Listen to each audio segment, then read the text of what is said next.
स्वागत है हमारे आज के सीयूईटी स्प्रिंट पे, जहां पे चैप्टर नंबर 5 जो कि है ऑर्गेनाइजिंग, मैं आप सभी के लिए लेकर आई हूं। चैप्टर नंबर 1, 2, 3, 4 हम ऑलरेडी कर चुके हैं। यहाँ पे चैप्टर नंबर 5 ऑर्गेनाइजिंग मैं आप सभी के लिए लेकर आई हूँ। ऑर्गेनाइजिंग की अगर बात करें तो उसमें कुछ important parts of the chapter, सबसे पहला इंपॉर्टेंट पार्ट आता है इसमें डिपार्टमेंटलाइजेशन का, या तो टाइप्स ऑफ ऑर्गेनाइजेशन स्ट्रक्चर का। फंक्शन स्ट्रक्चर क्या है, डिविजन स्ट्रक्चर क्या है, उसके एडवांटेजेस डिसएडवांटेज क्या है, इंपॉर्टेंट एरिया है जिसमें से क्वेश्चंस यहाँ पे बन सकते हैं। उसके अलावा डेलीगेशन वाला जो पार्ट है, एलिमेंट्स ऑफ डेलीगेशन जो यहाँ पे है, अथॉरिटी, रिस्पॉन्सिबिलिटी, अकाउंटेबिलिटी, डिसेंट्रलाइजेशन, ये भी काफी इंपॉर्टेंट पार्ट है जिसमें से यहाँ पे क्वेश्चंस बन सकते हैं। किस तरीके के क्वेश्चंस यहाँ पे आ सकते हैं, किस तरीके के क्वेश्चंस आप एक्सपेक्ट कर सकते हो, ये तो भाई एंड में जब हम मल्टीपल चॉइस क्वेश्चन सॉल्व करेंगे पता ही चल जाएगा। बट क्वेश्चन सॉल्व करने के लिए सबसे पहले कंसेप्ट 100% क्रिस्टल क्लियर होना बहुत जरूरी है, और इसीलिए यहाँ पे सबसे पहले हम आपके कंसेप्ट के ऊपर फोकस करेंगे। तो जाहिर सी बात है भाई, वन शॉट सीरीज है तो वैसे तो पूरा का पूरा चैप्टर आपका यहाँ पे कवर होगा, बट बेसिक पूरे चैप्टर में आपको यहाँ पे कवर क्या करना है, ठीक है। तो यहाँ पे अगर मैं कवर की बात करूं या फिर एग्जैक्टली पढ़ोगी क्या इस चैप्टर में, इसकी बात करूं तो मोटा मोटी तो मैं आपको बता ही चुकी हूं। पहले तो हम बेस कवर करेंगे, मतलब मीनिंग ऑफ ऑर्गेनाइजिंग क्या होता है, ऑर्गेनाइजिंग का प्रोसेस क्या होता है। जैसे मैं हमेशा कहती हूं कि जब भी प्रोसेस को पढ़ो उसके सीक्वेंस को हमेशा याद रखना बहुत इंपॉर्टेंट है। प्रोसेस में स्टेप्स जो है चेंज नहीं हो सकते। यहाँ पे एग्जामिनेशन में आप एक आधा क्वेश्चन एक्सपेक्ट कर सकते हो कि भाई identify the right sequence of the process of, वो प्लानिंग हो सकता है, ऑर्गेनाइजिंग हो सकता है, कंट्रोलिंग हो सकता है, डायरेक्टिंग हो सकता है एंड सो ऑन, राइट। उसके बाद जो नेक्स्ट हम करेंगे दैट इज द इंपॉर्टेंस, या तो आप इसको जो है यहाँ पे significance of the function of organising भी कह सकते हो, right. Followed by organisational structure जो कि बहुत ही इंपॉर्टेंट पार्ट है। ये ऑर्गेनाइजेशनल स्ट्रक्चर में हम functional structure and divisional structure को पूरा इन डिटेल यहाँ पे कवर करेंगे। उसके बाद जो दो डिफरेंट टाइप्स ऑफ ऑर्गेनाइजेशन हम यहाँ पे कवर करेंगे that is formal and informal organisation. Again formal organisation क्या होता है, इनफॉर्मल क्या होता है, दोनों के एडवांटेजेस डिसएडवांटेजेस, यूसेज क्या होता है, इसको हम पूरा का पूरा कवर करेंगे। नेक्स्ट हम यहाँ पे करेंगे दैट इज डेलीगेशन, एंड इसमें जो है आपके जो डिफरेंट एलिमेंट्स ऑफ डेलीगेशन है, चाहे वो अथॉरिटी हो, रिस्पॉन्सिबिलिटी हो या अकाउंटेबिलिटी हो, उसको भी यहाँ पे इन डिटेल कवर करेंगे, ठीक है। नेक्स्ट जो चीज है दैट इज डिसेंट्रलाइजेशन। डिसेंट्रलाइजेशन का कंसेप्ट हम कवर करेंगे, डिसेंट्रलाइजेशन का जो इंपॉर्टेंस है, and last but not the least one of the biggest confusion जो हमेशा इस चैप्टर में मैंने देखा है कि मैम डेलीगेशन एंड डिसेंट्रलाइजेशन में एग्जैक्ट डिफरेंस यहाँ पे क्या है।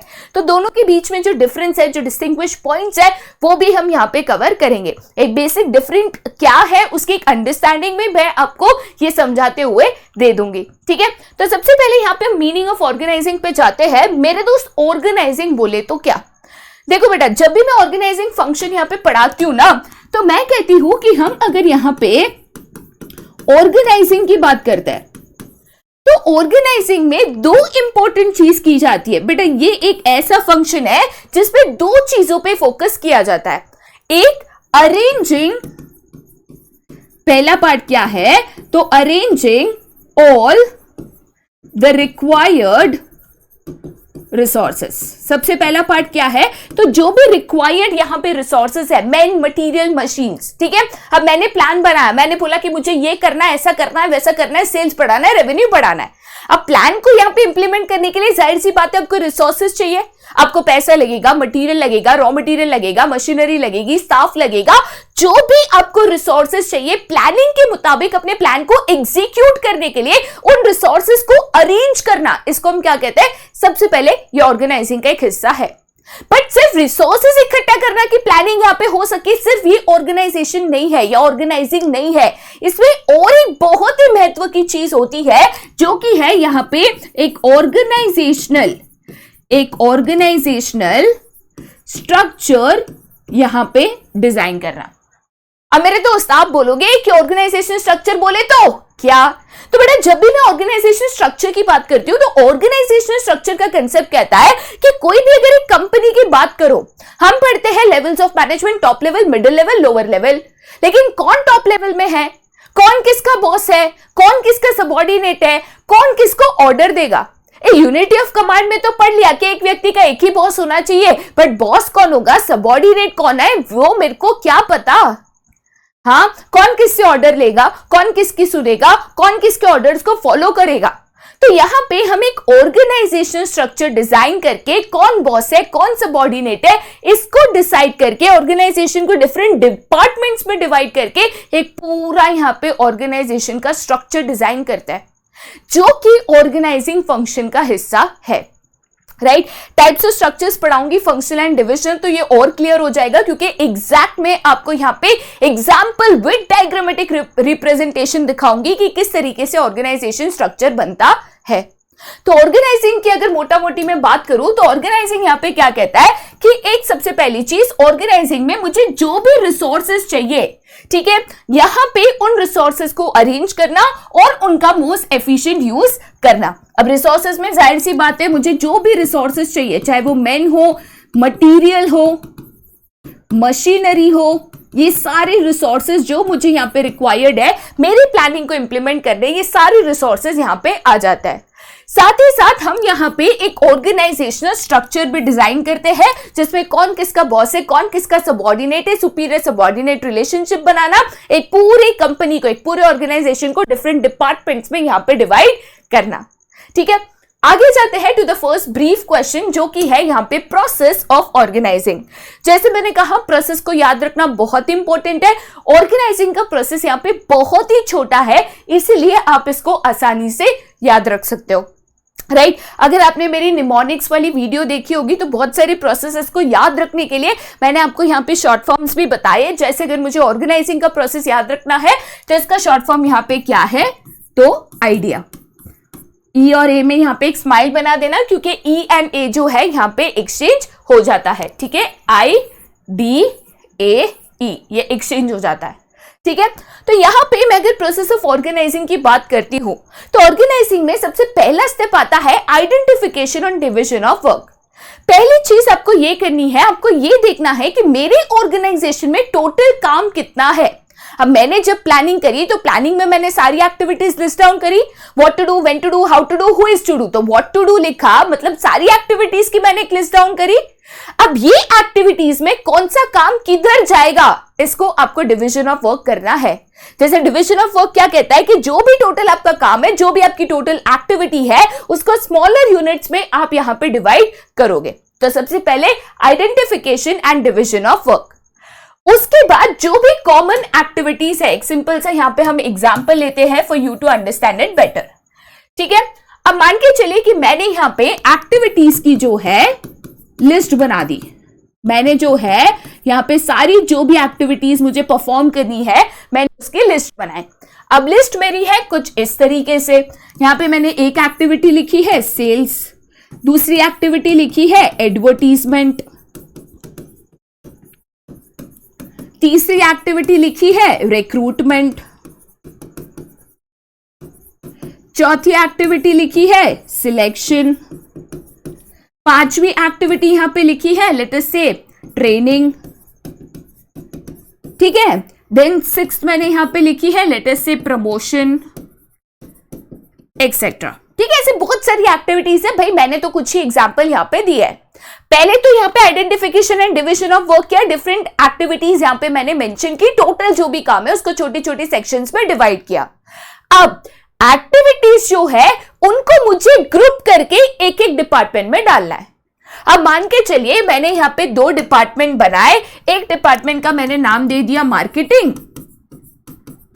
एंड दूसरा डिपार्टमेंट मैंने यहाँ पे बनाया HR, मतलब ह्यूमन रिसोर्स डिपार्टमेंट, जो एम्प्लॉयज या आपके कंपनी के ह्यूमन रिसोर्स के साथ डील करता है। अब मुझे ये एक्टिविटीज को इन दोनों में डालना है, मतलब मान के चलो ये दो मेरे बकेट्स है, ठीक है, और मुझे हर एक एक्टिविटी को दोनों में से एक बकेट में डालना है। तब मुझे पता है कि सेल्स मार्केटिंग से जुड़ा है, एडवर्टीजमेंट मार्केटिंग से जुड़ा है, रिक्रूटमेंट यहाँ पे ह्यूमन रिसोर्स से जुड़ा है, सिलेक्शन ह्यूमन रिसोर्स से जुड़ा है, ट्रेनिंग ह्यूमन रिसोर्स से जुड़ा है, प्रमोशन मार्केटिंग से जुड़ा है। तो मैं एक्टिविटी 1, 2 एंड 6 मार्केटिंग में डालूंगी, 3, 4 एंड 5 मैं ह्यूमन रिसोर्स में डालूंगी। मैंने क्या किया, तो जो भी सिमिलर एक्टिविटीज है जो एक पर्टिकुलर कैटेगरी को बिलोंग करती है, उनको मैंने इकट्ठा किया, ग्रुप किया और एक डिपार्टमेंट बनाया।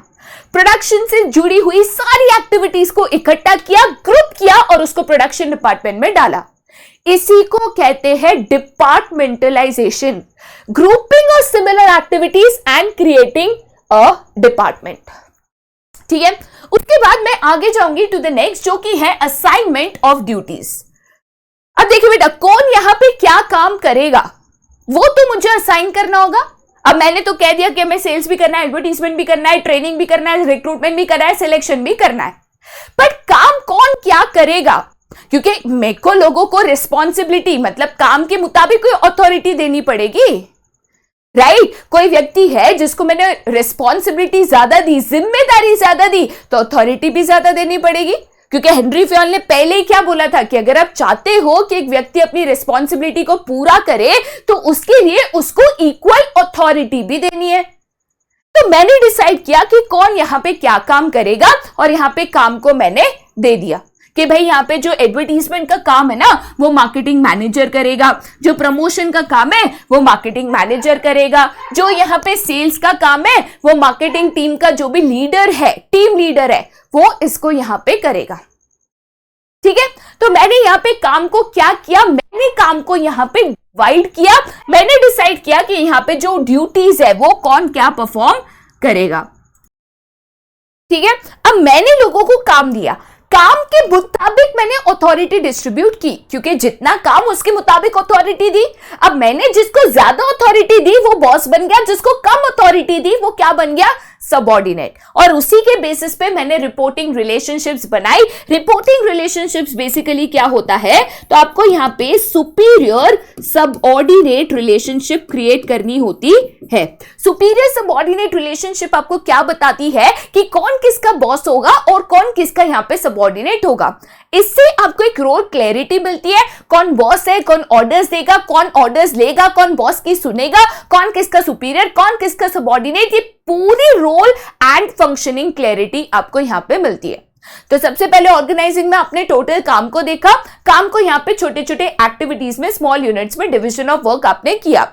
उसके बाद यहाँ पे आपने जो सिमिलर एक्टिविटीज है उनके मुताबिक आपने डिफरेंट डिपार्टमेंट्स को क्रिएट किए।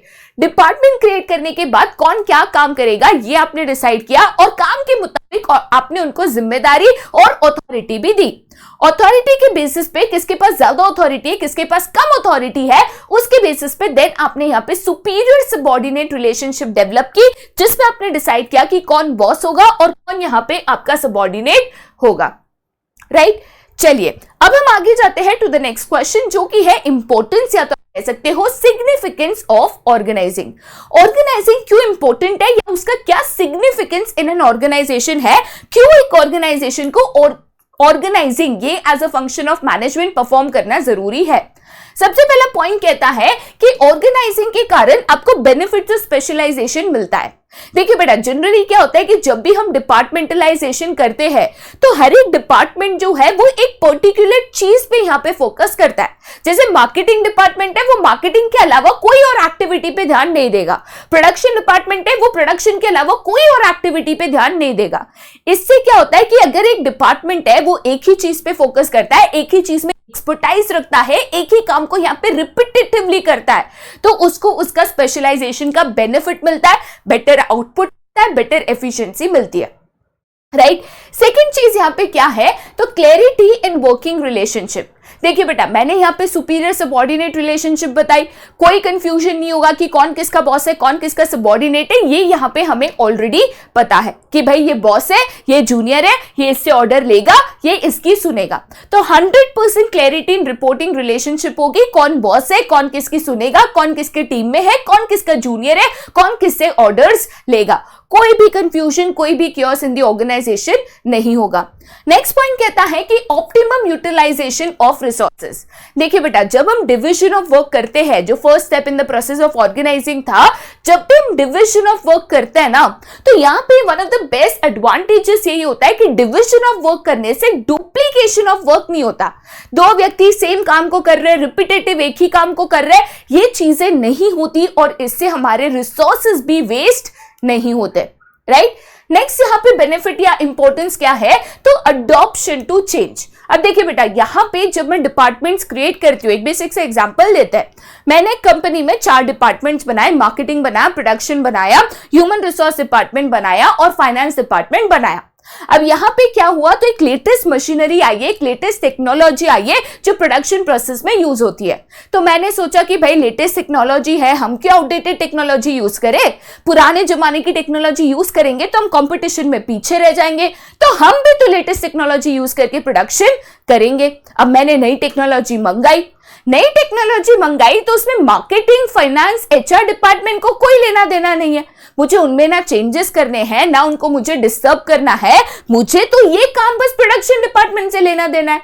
तो बाकी लोग बिना डिस्टर्ब किए अपना सिस्टमैटिक जो रेगुलर स्मूथ फंक्शनिंग है वो कर सकते हैं। तो ऐसे केस में जब भी हम डिपार्टमेंट्स क्रिएट कर देते हैं, राइट, ये organisation on the base of product बना देते हैं, तो चेंजेस जब एक एरिया एक डिपार्टमेंट में आता है ना, उसको अपनाना इजी हो जाता है, क्योंकि बाकी चीजों को आपको यहाँ पे डिस्टर्ब नहीं करना होता, बाकी चीजों को आपको यहाँ पे चेंज नहीं करना होता है। ठीक है, नेक्स्ट यहाँ पे इंपॉर्टेंस क्या कहता है कि इफेक्टिव एडमिनिस्ट्रेशन, मतलब आप चीजों को बेटर मैनेज यहाँ पे कर पाते हो। जब मैं कहती हूं कि चीजों को आप यहां पे बेटर मैनेज कर पाते हो, तो इसका यहां पे मतलब क्या है। तो देखिए बेटा, जब भी मैं यहाँ पे डिपार्टमेंट्स क्रिएट करती हूँ, अब जैसे मैंने यहाँ पे मार्केटिंग डिपार्टमेंट बनाया, तो मार्केटिंग डिपार्टमेंट में मैं वही एक्टिविटीज डालूंगी जो मार्केटिंग से जुड़ी हो, और उसमें जो काम करने वाले लोग भी होंगे, व्यक्ति भी होंगे, चाहे वो मैनेजर हो, लीडर हो, एम्प्लॉयज हो, जो भी हो, सब वही लोग होंगे जिनका स्पेशलाइजेशन या एक्सपर्टाइज मार्केटिंग में होगा। तो सभी लोग एक ही चीज की तरफ, एक ही गोल की तरफ, एक ही टारगेट की तरफ फोकस करके काम कर रहे हैं, तो इनको मैनेज करना यहां पे आसान हो जाएगा, जिसकी वजह से इफेक्टिव एडमिनिस्ट्रेशन का, एडमिनिस्ट्रेशन मतलब एक तरीके से चीजों को यहां पे प्रॉपर्ली मैनेज करना, इसका हमें बेनिफिट मिलेगा। सेकंड चीज यहां पे क्या कहता है कि आपको एक्सपांशन एंड ग्रोथ में भी इसका एडवांटेज मिलेगा। अब देखिए, मैं एक सिंपल सा यहां पे आपको एग्जांपल देती हूं कि मान के चले कि मेरी कंपनी जो है 2 प्रोडक्ट्स बनाती है, एक सोप एंड शैम्पूस बनाती है एंड दूसरा हम कॉस्मेटिक आइटम्स बनाते हैं। अब मुझे एक नया प्रोडक्ट लॉन्च करना है, फूड प्रोडक्ट्स मुझे यहां पे लॉन्च करना है। अब मैं अगर डिविजनल स्ट्रक्चर अपनाती हूं, जहां पे प्रोडक्ट वाइज मैंने यहां पे डिविजन्स कर दिए हैं कि कॉस्मेटिक का जो डिवीजन है वो अपने हिसाब से काम करता है, उसके अपने डिपार्टमेंट से, जो यहां पे मेरा सोप्स एंड शैम्पू का डिवीजन है उसके अपने डिपार्टमेंट से वो अपने तरीके से काम करता है।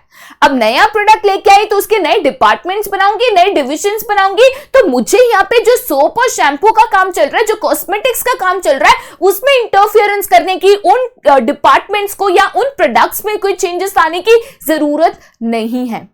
समझ रहे हो मेरे दोस्त। तो यहां पे जब भी मैं एक्सपांशन एंड ग्रोथ की बात करूं, तो अगर आप ऑर्गेनाइजिंग करते हो, अगर आप डिफरेंट स्ट्रक्चर्स को यहां पे अपनाते हो, तो एक्सपांशन एंड ग्रोथ करना भी आसान है, क्योंकि आपको करंट जो आपका ऑर्गेनाइजेशन फंक्शनिंग है उसको बिना डिस्टर्ब किए आप ये कर पाओगे, right. Last but not the least है डेवलपमेंट ऑफ पर्सनल। देखो बेटा, one of the elements of organising है डेलीगेशन, मतलब अपने काम को अपने सबऑर्डिनेट्स को सौंपना और काम पूरा करने के लिए जो अथॉरिटी है वो भी उनको डेलीगेट करना, राइट। अब इससे क्या होता है, जैसे मेरे मैनेजर ने एक काम अपना मेरे को दे दिया कि ये काम आपको करना है और इसको लेकर जो भी डिसीजन है आप अपने हिसाब से ले लेना। अब इससे मुझे डिसीजन लेने का मौका मिला, मुझे काम को करने का मौका मिला, काम के दौरान कोई चैलेंजेस आएंगे उसको मैं फेस करूंगी, डिसीजन मेकिंग स्किल सीखूंगी, काम को करते वक्त मैं कुछ चीजों को सीखूंगी। यही सीखने से मेरा as an employee of an organisation या एज अ पर्सन भी डेवलपमेंट होगा। देखो बेटा, एक व्यक्ति यहां पे बस पढ़ लिख कर एक्सपर्ट नहीं बन जाता है।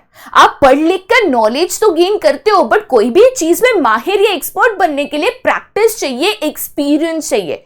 डेलीगेशन से आपको वही एक्सपीरियंस और प्रैक्टिस का मौका मिलता है, और इसीलिए एक व्यक्ति, एक एम्प्लॉय के पास यहाँ पे चांस मिलता है कि वो चीजों को कर सीख कर यहाँ पे माहिर बन सके, एक्सपर्ट बन सके, खुद को यहाँ पे डेवलप कर सके। ठीक है, चलिए आगे जाते हैं टू द नेक्स्ट, जो कि है यहाँ पे ऑर्गेनाइजेशनल स्ट्रक्चर। सबसे पहले ऑर्गेनाइजेशनल स्ट्रक्चर का यहाँ पे क्या मतलब होता है वो हम पहले समझ लेते हैं। ऑर्गेनाइजेशनल स्ट्रक्चर क्या है, तो network of job positions, responsibilities and authorities at different levels. मैं आपको यहाँ पे एक एग्जाम्पल देती हूँ, ठीक है। मान के चलिए कि ये आपकी कंपनी का टॉप लेवल मैनेजमेंट है,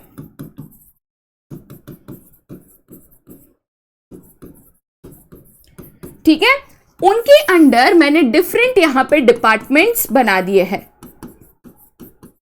जैसे एक मेरा मार्केटिंग डिपार्टमेंट है, दूसरा मेरा ह्यूमन रिसोर्स डिपार्टमेंट है, तीसरा मेरा फाइनेंस डिपार्टमेंट है, चौथा मैं कहती हूं लेटर से मेरा यहां पे प्रोडक्शन डिपार्टमेंट है। ठीक है, अब हर एक डिपार्टमेंट में मैंने डिफरेंट यहां पे जो है रोल्स या तो पोजीशंस क्रिएट की है। जैसे हर एक डिपार्टमेंट में सबसे ऊपर है उस डिपार्टमेंट का मैनेजर, उसके अंडर जो काम करते हैं वो है असिस्टेंट मैनेजर, उसके अंडर जो काम करते हैं वो है टीम लीड, जिसको आप टीएल भी कह सकते हो। उसके अंडर यहां पे एम्प्लॉइज है। सेम एचआर के लिए है, फाइनेंस के लिए है, प्रोडक्शन के लिए है। तो यहां पे ऑर्गेनाइजेशन कहता है कि वो नेटवर्क ऑफ जॉब पोजीशंस है। यहां पे ये जॉब पोजीशन है, ये भी एक जॉब पोजीशन है, ये भी एक जॉब पोजीशन है, एम्प्लॉइज भी एक जॉब पोजीशन है, जिसमें आप रिस्पॉन्सिबिलिटीज एंड अथॉरिटीज के मुताबिक डिफरेंट लेवल्स क्रिएट करते हो। अब इसमें अगर मैं कहती हूं तो ये मेरा टॉप लेवल है। जो भी मेरे हर एक डिपार्टमेंट के यहाँ पे मैनेजर्स होंगे, ये सारे कौन से लेवल पे आएंगे? तो ये सारे मेरे मिडिल लेवल पे आएंगे। जो भी उनके अंडर यहाँ पे टीम लीडर्स है, जो डायरेक्टली यहाँ पे एम्प्लॉयज या वर्कर्स के साथ डील करते हैं, ये कौन से लेवल पे आएंगे? तो ये हो सकता है मेरे लोअर लेवल पे आए। बेटा, लेवल्स ऑफ मैनेजमेंट कैसे डिसाइड किया? कौन टॉप में है, कौन मिडिल में है, कौन लोअर लेवल में है, ये आपने डिसाइड कैसे किया था? कैसे? तो कौन किसके साथ डील कर रहा है, किसके पास कितनी अथॉरिटी है? तो authority one of the basis of levels of management है ना। तो मैं ऑर्गेनाइजिंग में अथॉरिटी डिस्ट्रीब्यूट कर रही हूं। पहले मैं काम दे रही हूं, फिर काम के मुताबिक अथॉरिटी दे रही हूं। तो जिसके ज्यादा अथॉरिटी है वो टॉप लेवल में आ गया, उससे कम है मिडिल में आ गया, उससे कम है तो लोअर लेवल में आ गया। तो ऑर्गेनाइजेशन स्ट्रक्चर यही करता है, एक पूरे ऑर्गेनाइजेशन को डिफरेंट डिपार्टमेंट्स में डिवाइड करता है, डिफरेंट लेवल्स में डिवाइड करता है और डिफरेंट जॉब पोजीशंस भी यहां पे क्रिएट करता है। क्लियर है? चलिए आगे जाते हैं टू द नेक्स्ट कंसेप्ट, जो कि है यहां पे स्पैन ऑफ मैनेजमेंट। सबसे पहले अगर मैं स्पैन ऑफ मैनेजमेंट की बात करूं तो स्पैन ऑफ मैनेजमेंट कहता है कि एक मैनेजर एक समय पे कितने सबऑर्डिनेट्स को हैंडल कर सकता है, उसको हम कहते हैं स्पैन ऑफ मैनेजमेंट। ठीक है, मान के चलिए हम यहां पे एग्जांपल लेते हैं कि यहां पे दो मैनेजर्स है, जिसको मैं कहती हूं मैनेजर ए एंड यहां पे दूसरा मैनेजर है मेरा मैनेजर बी। अब मैनेजर ए कहता है कि देखो, मैं एक टाइम पे यहां पे मेरी टीम में बस 4 से 5 लोगों को हैंडल कर सकता हूं। तो मैनेजर ए की टीम में यहां पे कितने लोग हैं? तो मैं कहती हूं कि भाई वो तो सिर्फ एक साथ 5 लोगों को मैनेज कर सकता है, तो उसके अंडर 5 लोग काम करते हैं। अब मैनेजर बी जो है वो कहता है कि भाई मैं तो एक साथ 10 लोगों को मैनेज कर सकता हूं। तो यहां पे जो मैनेजर बी है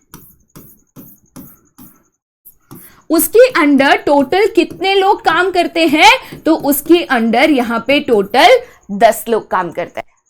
ठीक है, वो था ना रावण के 10 सर, ऐसे वाली फीलिंग आती है ना। तो यहां पे मैं कहूंगी कि स्पैन ऑफ मैनेजमेंट जो है वो मैनेजर ए का कितना है? तो 5। मैनेजर बी का कितना है? तो 10। मतलब मैनेजर बी का स्पैन ऑफ मैनेजमेंट ज्यादा है कि वो एक साथ 10 लोगों को, 10 सबऑर्डिनेट्स को मैनेज कर सकता है। इसको हम क्या कहते हैं? इसी को हम स्पैन ऑफ मैनेजमेंट कहते हैं। ठीक है, आगे जाते हैं टू द नेक्स्ट, जो कि है यहां पे टाइप्स ऑफ ऑर्गेनाइजेशनल स्ट्रक्चर। देखो बेटा, 2 ही डिफरेंट टाइप्स ऑफ या मेन टाइप्स ऑफ यहां पे ऑर्गेनाइजेशनल स्ट्रक्चर है। सबसे पहला आता है आपका यहां पे फंक्शनल स्ट्रक्चर। ये फंक्शनल स्ट्रक्चर, ये नाम कहां से आया?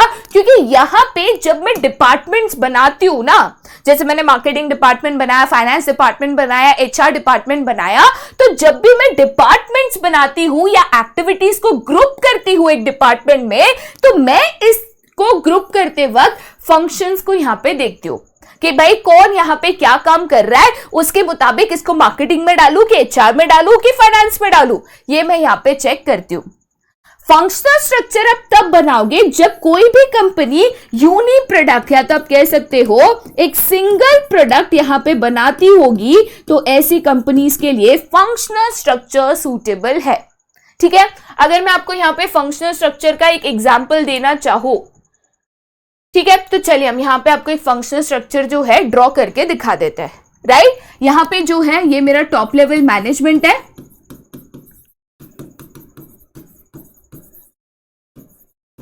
ठीक है।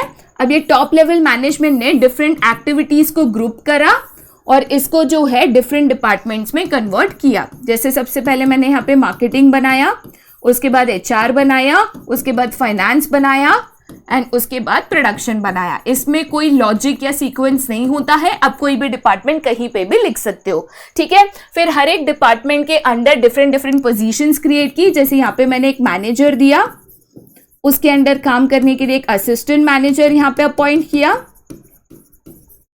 उसके अंदर यहाँ पे एक टीम लीडर अपॉइंट किया, उसके अंदर यहाँ पे मैंने डिफरेंट एम्प्लॉइज को अपॉइंट किया।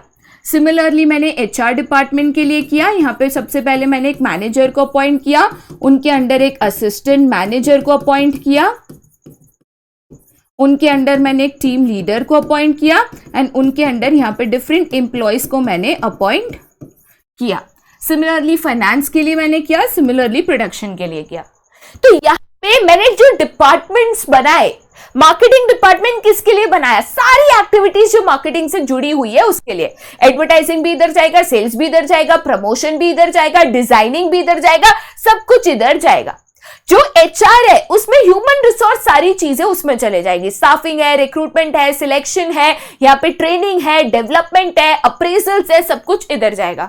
फाइनेंस से जुड़ी सारी चीज इधर जाएगी, प्रोडक्शन से जुड़ी सारी चीज इधर जाएगी। तो मैंने जो डिपार्टमेंट्स बनाए, एक्टिविटीज ग्रुप किए, कौन से बेसिस पे किए कि कौन सी एक्टिविटी किस कैटेगरी से यहां पे जुड़ी हुई है, ठीक है।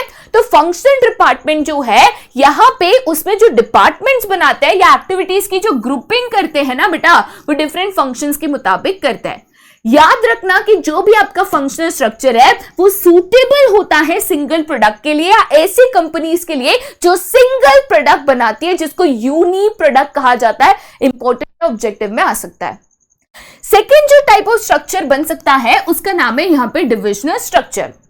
जब मैं डिविजनल स्ट्रक्चर की एग्जांपल देती हूं या जब मैं डिविजनल स्ट्रक्चर की बात करती हूं तो डिविजनल स्ट्रक्चर यहां पे क्या होता है? ऐसी कंपनीज जो एक से ज्यादा प्रोडक्ट बनाती है। अब जैसे फॉर एग्जांपल गोदरेज ले लो, हिंदुस्तान यूनिलीवर ले लो, पतंजलि ले लो, बहुत सारी ऐसी कंपनीज है, रिलायंस है, अडानीज है, जो एक से ज्यादा प्रोडक्ट में डील करती है। तो ऐसी कंपनीज के लिए जो डिविजनल स्ट्रक्चर है वो यहां पे ज्यादा सूटेबल होता है। याद रखना, जो मोर देन वन प्रोडक्ट यहां पे बनाती है, तो हम जो एक्टिविटीज ग्रुप करते हैं अंडर वन डिपार्टमेंट वो प्रोडक्ट वाइज यहां पे ग्रुप करते हैं। अगर मैं आपको यहां पे एक एग्जांपल ऑफ डिविजनल स्ट्रक्चर देना चाहूं तो एक बहुत ही कॉमन एग्जांपल चलो यहां पे लेते हैं। Let us take an example of Amul, ठीक है। तो हम सभी को पता है कि अमूल जो है यहाँ पे बहुत सारे प्रोडक्ट्स बनाता है, बट मैं सिर्फ 2 प्रोडक्ट का एग्जांपल ले रही हूँ सो दैट हम उसको समझ जाए। सबसे पहले यहाँ पे लेटेस्ट से मैं यहाँ पे एग्जांपल ले रही हूँ मिल्क का एंड दूसरा मैं यहाँ पे लेटेस्ट से एग्जांपल ले रही हूँ अमूल की चॉकलेट्स का, ठीक है।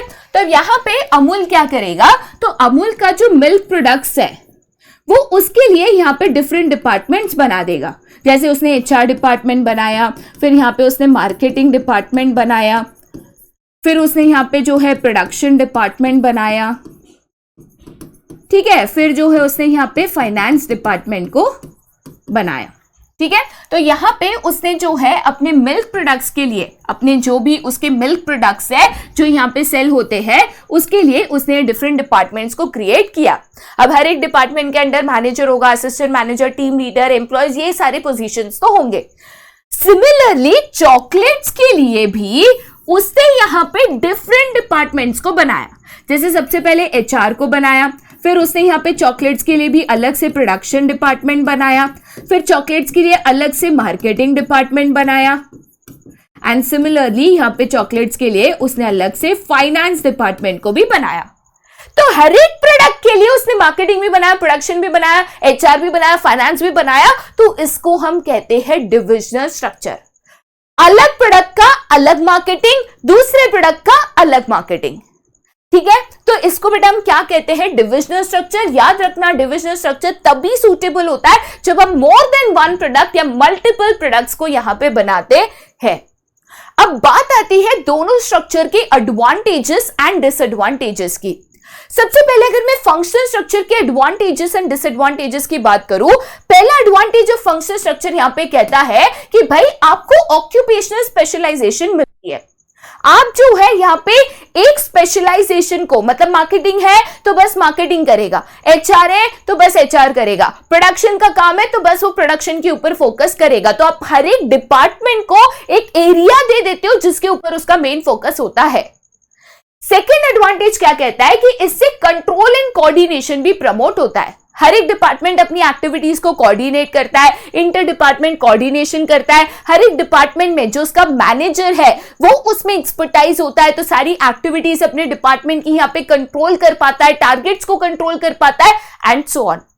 नेक्स्ट एडवांटेज क्या है कि इससे मैनेजरियल एंड ऑपरेशनल एफिशिएंसी भी यहाँ पे इंक्रीज होती है।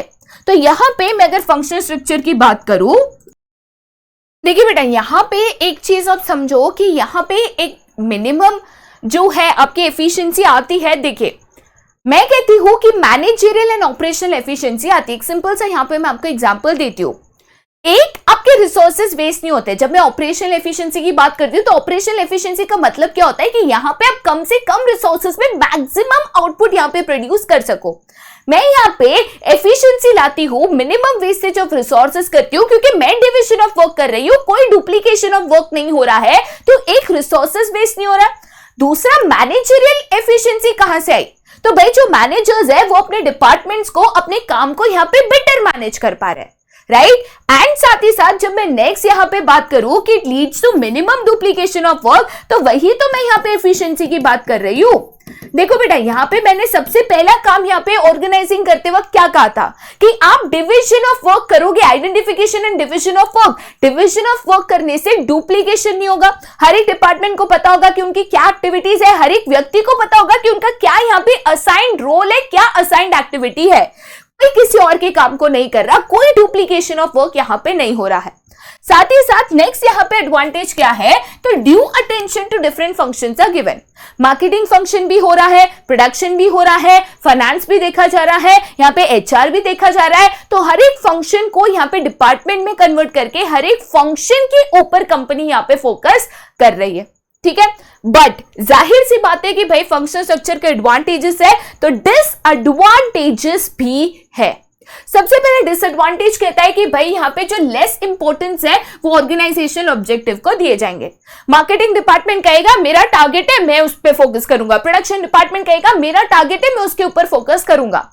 बट एंड में आपको डिपार्टमेंट के टारगेट के ऊपर नहीं, मेन कंपनी के ऑब्जेक्टिव और गोल्स को अचीव करना है ना।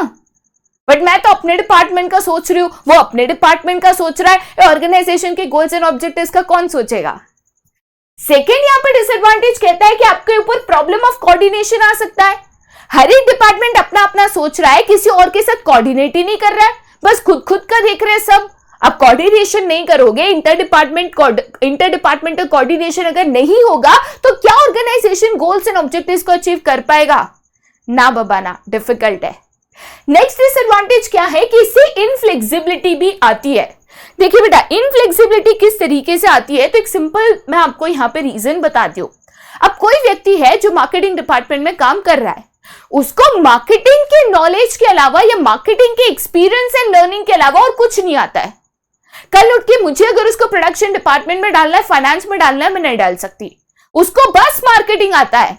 वैसे ही कोई प्रोडक्शन डिपार्टमेंट में काम करता है, उसको प्रोडक्शन के अलावा कुछ नहीं आता होगा। इससे इनफ्लेक्सिबिलिटी आती है, आप रिसोर्सेज को जहां पे जब जरूरत पड़े स्विच नहीं कर पाते हो, राइट। नेक्स्ट क्या है, तो कॉन्फ्लिक्ट ऑफ इंटरेस्ट। अब देखो मार्केटिंग डिपार्टमेंट बोलेगा मेरे को ज्यादा से ज्यादा सेल्स करना है, भाई डिस्काउंट दे दो, 1 पे 1 ऑफर दे दो, फ्री गिफ्ट दे दो। फाइनेंस डिपार्टमेंट बोलेगा भाई मेरे को ज्यादा से ज्यादा रेवेन्यू अर्न करना है, ज्यादा से ज्यादा प्रॉफिट कमाना है, तुम डिस्काउंट दोगे, फ्री गिफ्ट दोगे, 1 पे 1 फ्री दोगे तो प्रॉफिट कैसे बढ़ेगा? दोनों में झगड़ा। मार्केटिंग बोलेगा सेल्स करना है, डिस्काउंट दो, फाइनेंस बोलेगा डिस्काउंट नहीं चलेगा, प्रॉफिट बढ़ाना है, मैं डिस्काउंट देने नहीं दूंगा। दोनों में कॉन्फ्लिक्ट, झगड़े, ठीक है। Next and the last disadvantage क्या कहता है कि डिफिकल्टी इन फिक्सिंग अकाउंटेबिलिटी। यहां पे ब्लेम गेम के ना बहुत चांसेस होता है। अब मैंने मार्केटिंग डिपार्टमेंट को पूछा कि भाई तेरे प्रोडक्ट बिके क्यों नहीं, वो बोलेगा सर मेरी गलती नहीं है, प्रोडक्शन डिपार्टमेंट में खराब क्वालिटी के प्रोडक्ट बना के दे दिए, मैं क्या करूं। मैं जाऊंगी प्रोडक्शन के पास कि भाई तूने खराब क्वालिटी के प्रोडक्ट क्यों बनाए, वो बोलेगा सर जी मेरी गलती नहीं है, अच्छा रॉ मटेरियल के लिए पैसे चाहिए थे, फाइनेंस डिपार्टमेंट ने ज्यादा पैसे नहीं दिए। मैं फाइनेंस के पास जाऊंगी कि भाई तूने पैसे क्यों नहीं दिए, फाइनेंस डिपार्टमेंट बोलेगा देखो भाई मेरी गलती नहीं, पैसे देने के लिए पहले पैसे कमाने, मार्केटिंग ने सेल्स ही नहीं करा, पैसे आए नहीं तो दू कहां से। अब मैं किसको पूछूं। तो यहां पे इसका ब्लेम उसके ऊपर ऐसे ही घूमते रहेगा और आप नहीं पता कर पाओगे कि एक्चुअल में कौन से डिपार्टमेंट का ब्लेम था या कौन से डिपार्टमेंट की गलती थी रादर। ठीक है, चलिए second part of the structure पे जाते हैं, या second type of the structure पे जाते हैं जो कि है डिविजनल स्ट्रक्चर। अब डिविजनल स्ट्रक्चर के पहले एडवांटेजेस की अगर बात करें तो सबसे पहला एडवांटेज कहता है कि इससे आपको प्रोडक्ट स्पेशलाइजेशन मिलता है, क्योंकि हर एक प्रोडक्ट वाइज आपने डिवीजन बना दिया है। तो चॉकलेट का जो डिवीजन है उसके सारे डिपार्टमेंट सिर्फ चॉकलेट के ऊपर फोकस करेंगे। अमूल के बटर का अगर एक डिवीजन है तो उसके सारे डिपार्टमेंट सिर्फ उसके अमूल के बटर के ऊपर फोकस करेंगे। तो हर एक प्रोडक्ट के ऊपर इंडिविजुअल फोकस आप कर पाओगे, राइट। नेक्स्ट एडवांटेज क्या है कि फास्ट डिसीजन मेकिंग, क्योंकि मुझे किसी के लिए रुकना नहीं है। अब मैं मार्केटिंग डिपार्टमेंट में हूं जो चॉकलेट्स के अंडर आता है, मुझे अगर चॉकलेट की मार्केटिंग में कुछ चेंजेस करना है या पैकेजिंग में कुछ चेंजेस करना है तो मुझे अमूल डिपार्टमेंट से या मुझे अमूल मिल्क से लेना देना नहीं है। मैं अपने प्रोडक्ट को लेके खुद डिसीजन ले सकती हूं, मुझे किसी और प्रोडक्ट के डिपार्टमेंट्स को नहीं पूछना है, इसीलिए मैं फास्टर डिसीजन ले सकती हूं। नेक्स्ट क्या है कि यहां पे आप जो है अकाउंटेबिलिटी बेटा शिफ्ट नहीं कर पाओगे दूसरे प्रोडक्ट के ऊपर। अब मैं अगर यहां पे अमूल चॉकलेट्स की बात करूं, अमूल एज अ चॉकलेट इतना ज्यादा हिट या सक्सेसफुल मार्केट में नहीं हुआ था पहले, अब तो फिर भी थोड़ा बहुत है बट पहले नहीं हुआ था जितने बाकी प्रोडक्ट्स थे। तो मैं नहीं कह सकती हूं सर वो अमूल बटर की गलती है। भाई तुम्हारे अलग डिविजन्स है, तुम्हारे अलग डिपार्टमेंट्स है, तुम अपना देख रहे हो, तो बटर या मिल्क तो बीच में आया ही नहीं ना। तो आपके प्रोडक्ट की जिम्मेदारी आपकी रहेगी, किसी और के ऊपर नहीं डाल पाओगे। ठीक है, नेक्स्ट क्या है तो यहाँ पे आपको एक फ्लेक्सिबिलिटी मिलती है। देखो बेटा फ्लेक्सिबिलिटी किस तरीके से मिलती है, मैं आपको एक बेसिक लॉजिक समझाती हूँ। आज चॉकलेट जो है अमूल का एज ए प्रोडक्ट मार्केट मान के चलो कि मार्केट में इतना हिट नहीं है। अब चॉकलेट इतना नहीं बिक रहा है तो उसके पीछे ज्यादा अमूल रिसोर्सेस नहीं डालेगा। तो अब चॉकलेट की मार्केटिंग डिपार्टमेंट में 10 लोग काम कर रहे थे, 10 लोग की आज जरूरत नहीं है, 8 लोगों की जरूरत है। 2 लोगों को लिया, एक को बटर के मार्केटिंग के डिपार्टमेंट में डाल दिया, एक को मिल्क के मार्केटिंग के डिपार्टमेंट में डाल दिया। बिकॉज यहां पे प्रोडक्ट वाइज डिपार्टमेंट्स है, कोई व्यक्ति अगर एक डिपार्टमेंट की नॉलेज रखता भी है तो दूसरे प्रोडक्ट्स के अंडर भी तो वो डिपार्टमेंट है जिसमें मैं उसको शिफ्ट कर सकती हूं, है कि नहीं। नेक्स्ट यहां पे क्या कहता है कि expansion and growth, best part यही है। अब देखो मैंने तो 2 प्रोडक्ट का एग्जांपल लिया, अब मान के चलिए कि मुझे यहां पे एक नया प्रोडक्ट ऐड करना है बटर, तो बटर के लिए भी मैं डिफरेंट डिपार्टमेंट्स बनाऊंगी। बट क्या इन दोनों प्रोडक्ट्स को मुझे कुछ डिस्टर्ब या चेंजेस या उसको रुकाने की या उनमें कोई यहां पे बदलाव लाने की जरूरत है? नहीं। तो मैं कोई भी प्रोडक्ट को यहां पे ऐड कर सकती हूं without disturbing the existing structure, and ये best part of divisional structure है। ठीक है, बट जाहिर सी बात है भाई इसके डिसएडवांटेजेस भी है। सबसे पहला डिसएडवांटेज है कि बहुत पैसा और रिसोर्सेस इसमें चाहिए। 3 प्रोडक्ट है तो 3 marketing department, 3 finance department, 3 HR department, 3 production department. हाय बाबा बाबा, मतलब 12 डिपार्टमेंट लगेंगे और वहां पे बस 4 लगते, तो ज्यादा डिपार्टमेंट, ज्यादा पैसा, ज्यादा रिसोर्सेस। नेक्स्ट डिसएडवांटेज क्या है कि प्रोडक्ट फोकस डिपार्टमेंट यहां पे बहुत हो जाता है भाई। हर एक जो डिपार्टमेंट है ना, प्रोडक्ट है, वो अपने आप को एक कंपनी मान के चलता है। अगर मैं चॉकलेट डिपार्टमेंट में काम करती हूं तो मैं अपने आप को एक कंपनी समझने लगती हूँ। ए भाई तुम सब एट द एंड अमूल के अंडर आओगे ना, तो ऐसा नहीं होता है कि मैं अपने आप को एक अलग कंपनी समझ के अपने प्रोडक्ट पे फोकस करूं। नहीं, एट द एंड आप एक ही ऑर्गेनाइजेशन को बिलोंग करते हो एंड ओवरऑल ऑर्गेनाइजेशन का सक्सेस आपका गोल होना चाहिए, राइट। नेक्स्ट क्या है तो इसमें कॉन्फ्लिक्ट्स हो सकता है। अब एक एग्जांपल देती हूं कि मान के चलिए यहां पे मैंने 2 प्रोडक्ट ले लिए थे, चॉकलेट एंड मिल्क। ठीक है। अब चॉकलेट को यहाँ पे मार्केटिंग के लिए या सेल्स एंड मार्केटिंग के लिए मान के चलिए मैंने 5 करोड़ का बजट दिया। मिल्क के यहाँ पे सेल्स एंड मार्केटिंग के लिए मैंने मात्र 2.5 करोड़ का बजट दिया। तो मिल्क वाला मेरे से लड़ाई करने आ जाएगा ना, बोलेगा ऐसा कैसा सर, उसको ज्यादा पैसा दिया मार्केटिंग को और मेरे को कम पैसा दिया, तो मैं कैसे सेल्स बढ़ाऊंगा, मैं कैसे एडवर्टीजमेंट बढ़ाऊंगा। गलत है। तो ये प्रोडक्ट वाइज भी रिसोर्स एलोकेशन में भी कॉन्फ्लिक्ट हो सकता है। आपने एक प्रोडक्ट पे ज्यादा रिसोर्स डाल दिए, एक प्रोडक्ट पे कम रिसोर्स डाल दिए, तो भी झगड़े एंड कॉन्फ्लिक्ट्स यहाँ पे अराइज हो सकता है। And last but not the least, yes this will lead to increase in cost. जैसे मैंने बताया, ज्यादा डिपार्टमेंट्स होंगे तो ज्यादा रिसोर्सेज भी लगेंगे और खर्चा भी इनडायरेक्टली या डायरेक्टली कंपनी का 100% में 100% बढ़ेगा।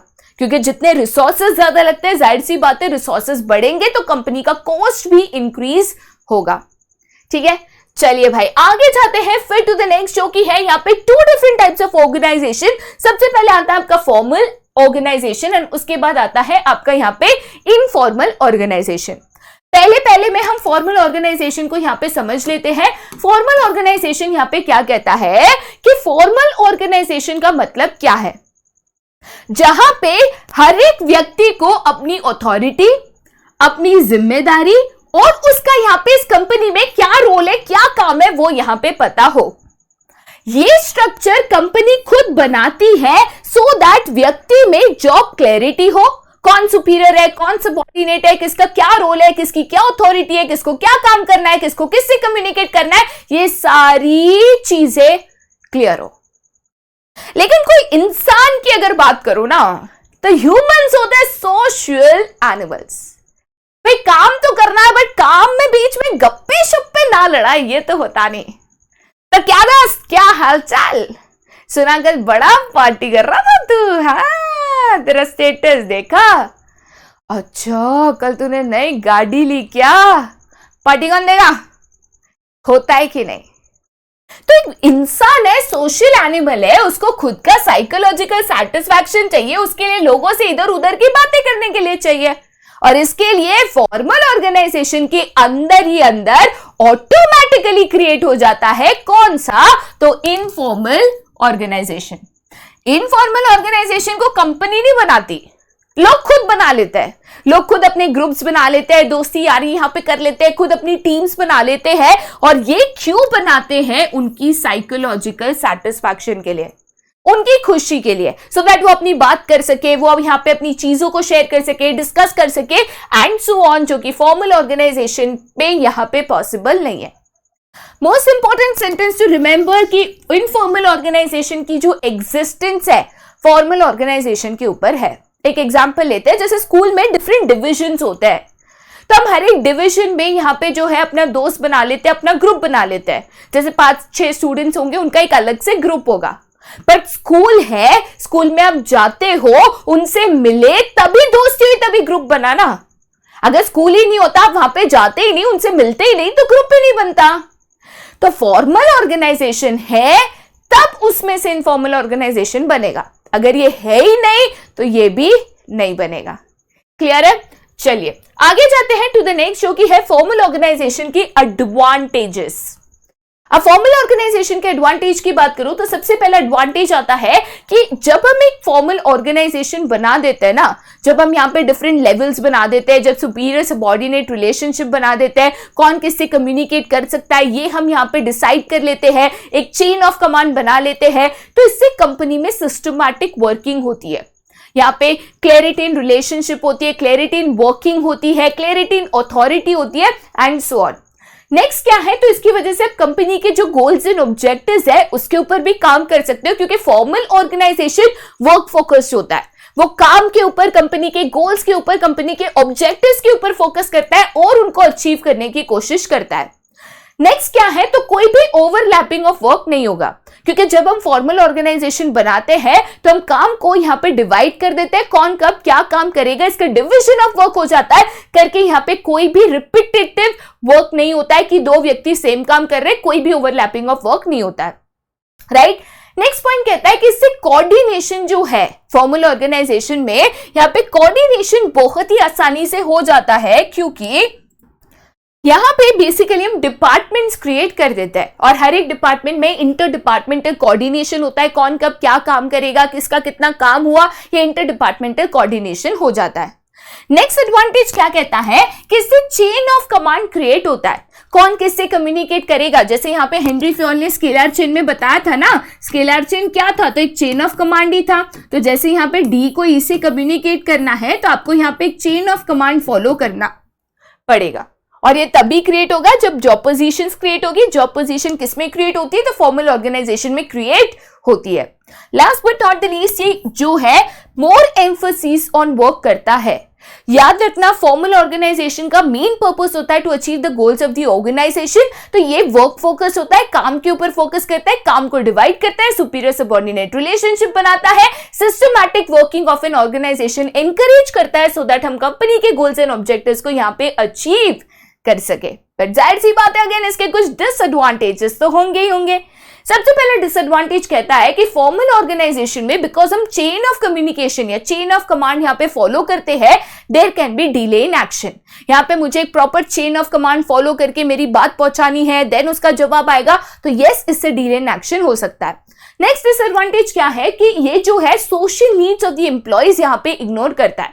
जाहिर सी बात है, वर्क रिलेटेड चीजें होती है, वर्क रिलेटेड कम्युनिकेशन होता है, बट उसके अलावा एज अ ह्यूमन जो हमारी सोशलाइजिंग नीड्स होती है, इधर उधर की बातें करनी है, सोशलाइज करना है, वो नीड्स इग्नोर करता है। Last but not the least, emphasis on work only. काम के अलावा कोई और चीज पे ये फोकस करने हमें नहीं देता, अपनी पर्सनल नीड सोशलाइजिंग के ऊपर फोकस करने हमें नहीं देता। यहां पे मैं अगर इनफॉर्मल ऑर्गेनाइजेशन की बात करूं तो इनफॉर्मल ऑर्गेनाइजेशन के भी सर्टेन एडवांटेजेस एंड डिसएडवांटेजेस है। अब एडवांटेजेस में सबसे पहला एडवांटेजेस ये है कि इनफॉर्मल ऑर्गेनाइजेशन में बिकॉज हमें कोई चेन ऑफ कम्युनिकेशन या स्केलर चेन को फॉलो नहीं करना, कोई भी कभी भी किसी से भी कम्युनिकेट कर सकता है, कोई भी यहाँ पे किसी से भी बात कर सकता है, इसीलिए कोई भी डिले इन एक्शन नहीं होता है, यहाँ पे फास्ट कम्युनिकेशन होता है। नेक्स्ट क्या है कि यहाँ पे इनफॉर्मल ऑर्गेनाइजेशन से, जो फॉर्मल ऑर्गेनाइजेशन में एक व्यक्ति अपनी सोशल नीड्स को पूरी नहीं कर पाता है, वो इनफॉर्मल ऑर्गेनाइजेशन में हो जाती है, क्योंकि यहाँ पे काम को लेकर बात नहीं होती है, जो भी आपकी मन की बात होती है, इधर उधर की बातें होती है, वो आप यहाँ पे कर पाते हो। बिगेस्ट एडवांटेज जो ऑर्गेनाइजेशन के फायदे के लिए है, इनफॉर्मल ऑर्गेनाइजेशन में करेक्ट फीडबैक हमेशा मिलेगा। देखिए बेटा, क्या होता है ना, जब भी मैं एक फॉर्मल ऑर्गेनाइजेशन की बात करती हूँ, अब मान के चलिए कोई मैनेजर है, वो वर्कर से फीडबैक लेगा, तो उसको डर लगेगा कि बाबा मैं अगर कुछ गलत बोल दूंगा या मैं कंप्लेन कर दूंगा तो मेरे नौकरी पे आ जाएगा, तो वो करेक्ट फीडबैक नहीं देगा, डर डर के बस जितना बोलना है उतना ही बोलेगा।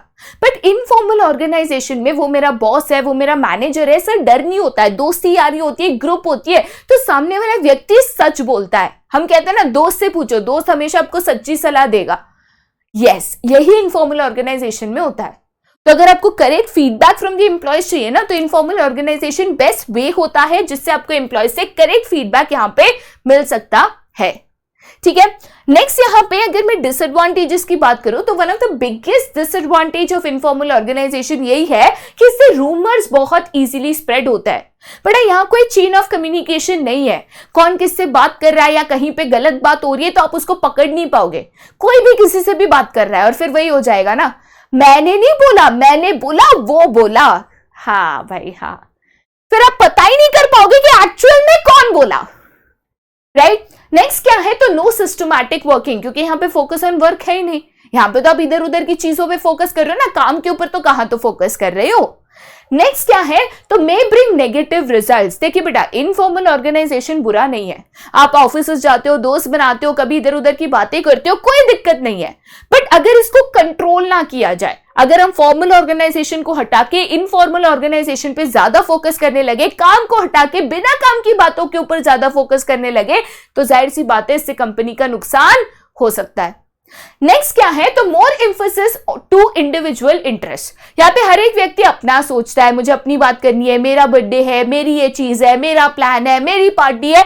कंपनी का जो फायदा है किसी को इससे लेना देना नहीं है, जो कि गलत है, जो कि गलत है। हेनरी फ्योल ने क्या बोला था, subordination of individual interest to general interest. Organisation का फायदा पहले रखो अपने फायदे से, जो इनफॉर्मल ऑर्गेनाइजेशन में नहीं होता है। ठीक है, बट अगर हम इनफॉर्मल ऑर्गेनाइजेशन को सही तरीके से एक ऑर्गेनाइजेशन में इंप्लीमेंट कर पाए, यूज कर पाए, तो इसका एक ऑर्गेनाइजेशन पे बेनिफिट एंड पॉजिटिव इफेक्ट ज्यादा हो सकता है। किस तरीके से इनफॉर्मल ऑर्गेनाइजेशंस को हम अपने ऑर्गेनाइजेशन में बेनिफिट्स के लिए या पॉजिटिव इफेक्ट्स के लिए इस्तेमाल कर सकते हैं।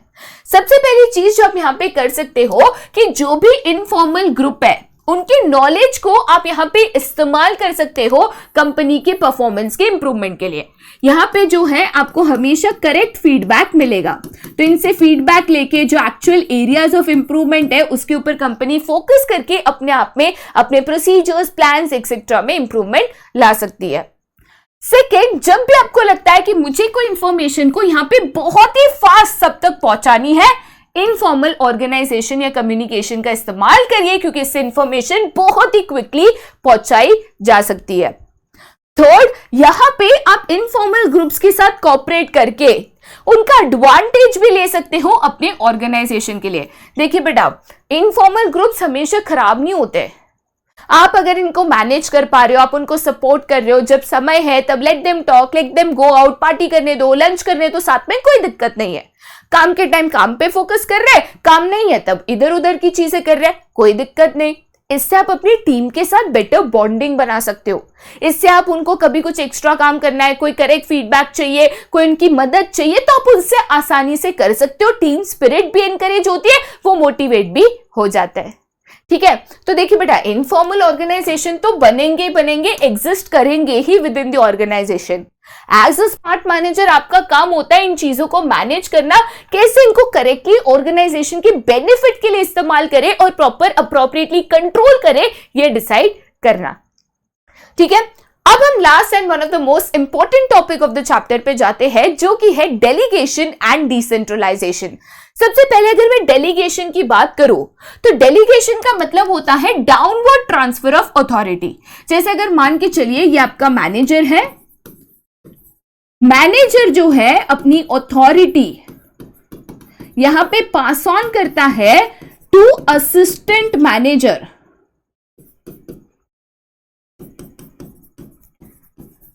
तो इसको हम क्या कहते हैं? इसको हम यहां पे कहते हैं डेलीगेशन। याद रखना, अथॉरिटी डाउनवर्ड ही ट्रांसफर हो सकती है। जो आपका सुपीरियर है आप उसको अथॉरिटी नहीं दे सकते हो, क्योंकि उसके पास ऑलरेडी आपसे ज्यादा अथॉरिटी है।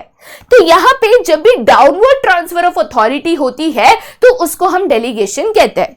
बट अथॉरिटी के साथ साथ यहां पे एक अकाउंटेबिलिटी भी क्रिएट हो जाती है सबऑर्डिनेट पे। The superior also remains accountable. मतलब क्या, मैं आपको बता देती हूं। अथॉरिटी आप डेलीगेट कर सकते हो, रिस्पॉन्सिबिलिटी एंड अकाउंटेबिलिटी नहीं। रिस्पॉन्सिबिलिटी मतलब जिम्मेदारी, अकाउंटेबिलिटी मतलब आंसरेबिलिटी। एक आपको मैं एग्जांपल देती हूं जिससे क्लियर हो जाएगा। मान के चलिए आपको एक कंपनी में सेल्स मैनेजर हो। अब आपको यहां पे एक टास्क दिया गया था, एक काम दिया गया था कि आपको जो है 1 महीने में 5000 यूनिट्स ऑफ द प्रोडक्ट बेचना है।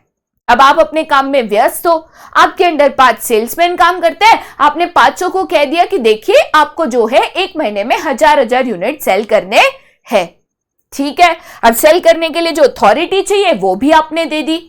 अब हुआ यूं कि 5 में से एक सेल्समैन पड़ गया बीमार पड़ गया, तो वो ऑफिस नहीं आ पाया, काम नहीं कर पाया, काम के ऊपर फोकस नहीं कर पाया। अब बाकी सबने तो 1000 यूनिट्स बेचे, लेकिन ये सेल्समैन सिर्फ 700 यूनिट्स बेच पाया। आपको टोटल बेचने थे 5000, टोटल बिके कितने? 4700। अब जब आपको पूछा जाएगा कि भाई मैंने तुमको कहा था 5000 बेचने, तुमने 7400 किया, क्यों? आप नहीं बोल सकते सर मेरी गलती नहीं है, वो बीमार पड़ गया, उससे नहीं हुआ, मैं क्या करूं ना। काम आपको दिया था तो काम के लिए आप जिम्मेदार हो। आप नहीं करते हो तो आप आंसरेबल हो। हाँ, आप अपना काम किसी और को दे रहे हो, वो आपकी मर्जी, बट वो अगर काम नहीं करते तो आपकी जिम्मेदारी नहीं, आप छूट गए, ऐसा नहीं हो सकता। अथॉरिटी डेलीगेट हो सकती है, अकाउंटेबिलिटी एंड रिस्पॉन्सिबिलिटी 100% डेलीगेट नहीं हो सकती है, याद रखना। ठीक है, नेक्स्ट क्या है? तो नेक्स्ट है यहाँ पे 3 डिफरेंट एलिमेंट्स ऑफ डेलीगेशन। अगर मैं एलिमेंट्स ऑफ डेलीगेशन की बात करूं तो 3 हिस्सों में आपको डेलीगेशन को समझना होता है। 3 इंपॉर्टेंट एलिमेंट्स ऑफ डेलीगेशन है, दैट इज ARA। आप इसका शॉर्ट फॉर्म क्या याद रख सकते हो? अरा, that is ARA। Responsibility, authority and accountability. यहां पे अथॉरिटी की अगर बात करूं तो अथॉरिटी का मतलब क्या होता है? पावर टू टेक डिसीजंस, ठीक है। रिस्पॉन्सिबिलिटी का मतलब क्या होता है? To complete the given task on time. Accountability का मतलब क्या होता है? तो आंसरेबिलिटी, कि भाई अगर आपको यहां पे कोई जिम्मेदारी दी है, आपने अगर वो पूरी नहीं की तो आप उसके लिए जवाबदार हो, आपको यहां पे जवाब देना होगा, ठीक है। इंपॉर्टेंस ऑफ डेलीगेशन की अगर बेटा मैं बात करूं, डेलीगेशन क्यों इंपॉर्टेंट है, राइट? देखिए, सबसे पहली चीज, जब भी एक मैनेजर डेलीगेशन करता है तो वो अपने काम पे बेटर फोकस कर पाता है और उसके लिए इफेक्टिव मैनेजमेंट कर पाता है। देखिए बेटा, हर काम को मैनेजर खुद नहीं कर सकता है, उसको कुछ जो लेस इंपॉर्टेंट काम है किसी और को सौंपकर अपने मेन चीजों पे, अपने इंपॉर्टेंट काम पे फोकस करना होता है, तब भी वो इफेक्टिव एडमिनिस्ट्रेशन आ पाता है। सेकेंड इंपॉर्टेंस यहां पे क्या है कि एम्प्लॉय का भी डेवलपमेंट होता है। मैं अगर सामने वाले को काम दे रही हूं, काम पूरा करने के लिए अथॉरिटी दे रही हूं, तो उसको भी कुछ सीखने मिल रहा है, वो भी चैलेंजेस फेस कर पा रहा है, वो भी डिसीजन मेकिंग स्किल ले पा रहा है, जिससे वो भी यहां पे अपने आप का डेवलपमेंट कर पाए। थर्ड एडवांटेज या इंपॉर्टेंस क्या है? तो मोटिवेशन ऑफ द एम्प्लॉयज। देखिए बेटा, आप किसी को यहाँ पे जिम्मेदारी भरा काम देते हो ना, या जिम्मेदारी वाला काम देते हो ना, तो वो भी यहाँ पे मोटिवेट हो जाता है कि भाई मुझे उस काबिल समझा, मुझे उतना केपेबल समझा कि मैं इतना इंपॉर्टेंट काम जो है, जिम्मेदारी वाला जो काम है, उसको कर पाऊं। नेक्स्ट क्या है? तो फैसिलिटेट्स ऑर्गेनाइजेशनल ग्रोथ। देखिए बेटा, अगर आप सोचो कि हर काम मैं खुद करूं ना, तो आप नहीं कर पाओगे। अगर आप एक बड़ी ऑर्गेनाइजेशन को सेटअप करना चाहते हो, अगर आप लार्ज ऑर्गेनाइजेशन सेटअप करना चाहते हो, आपको डेलीगेशन ऑफ वर्क करना ही होगा, आपको दूसरों को काम डेलीगेट करना होगा, तब आप बड़े बड़े टास्क को यहां पे कंप्लीट कर पाओगे। अकेले सब करने जाओगे तो सारी चीजें नहीं कर पाओगे, राइट। नेक्स्ट क्या है? तो बेसिस ऑफ मैनेजमेंट हायरार्की। यहाँ पे ये जो मैनेजमेंट में लेवल्स बनाते हैं, top level, middle level, lower level, ये अथॉरिटी के बेसिस पे तो बनाते हैं, राइट। नेक्स्ट क्या है? तो बेटर कोऑर्डिनेशन। देखिए बेटा, जब आप वर्क को डेलीगेट करते हो, जब आप डिपार्टमेंट्स क्रिएट करते हो, जब आप लेवल्स क्रिएट करते हो, तभी आप कोऑर्डिनेट कर पाते हो। हम जैसे कहते हैं कि coordination is present at all levels. Top level middle के साथ करता है, मिडिल लेवल लोअर के साथ करता है, लोअर लेवल वर्कर्स के साथ करता है। तो डेलीगेशन ऑफ अथॉरिटी से लेवल्स बने, जिससे कोऑर्डिनेशन बना। Last but not the least, reduces the workload of managers. देखिए बेटा, मैनेजर्स का जो वर्कलोड है ना, वो रिड्यूस होता है जब वो अपने काम को दूसरे लोगों में बांट देता है। मैं नहीं कहती हूं कि आप कुछ काम मत करो, सारा काम लोगों में बांट दो, आप यहां पे आराम से शांति पे वेकेशन पे चले जाओ, ऐसा नहीं होता है।